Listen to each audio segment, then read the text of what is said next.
ኢትዮጵያ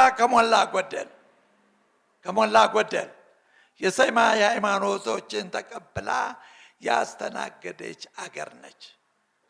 አይሁድን በ580 ከልደት በፊት አስተናግዳለች። አሻራውን ትቷል። ክርስትናን በ350 በኢዛና ዘመን አስተናገደች። አሻራውን ቶ እስልምናን በ615 አስተናገደች። አሻራውን ቶ ሁሉም ከመካከለኛው ምስራቅ የመጡ ናቸው። እዚህ ተረግዞ የተወለደ እምነት የለም። ይሄም ያኮራናል። እስልምና ሃይማኖት ዓለም አቀፋዊ ይዘት ያለው ነው። እሱም በመቀበል እኛ ከመዲና በፊት መዲና ሁለተኛው ጣቢያ ነው፣ በ7 ዓመት እንቀድማለን።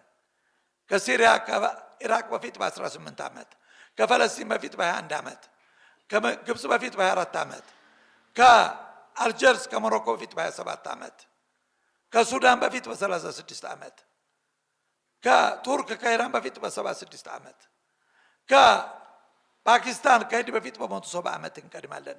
እኛ መስራች ነን። ስለዚህ ይሄ አስደንግጥ። እኔ የምፈልገው ከአረቡ ዓለም ዶላር ብቻ ነው፣ ቱሪስት። ያ ደግሞ ጀላብዮ ለብሶ ይምጣ፣ ጥምጣሙን አድርጎ ይምጣ፣ ያ አይመለከተኝም። ዶላሩን ብቻ ያምጣልኝ። ዶላሩ ከመጣ ስራ አጥነትን እንቀርፋለሁ፣ ድህነትን እንቀርፋለሁ፣ ህገወጥ ፍልሰትን እንቀርፋለሁ። ይሄ ነው የኔ ፍላጎት።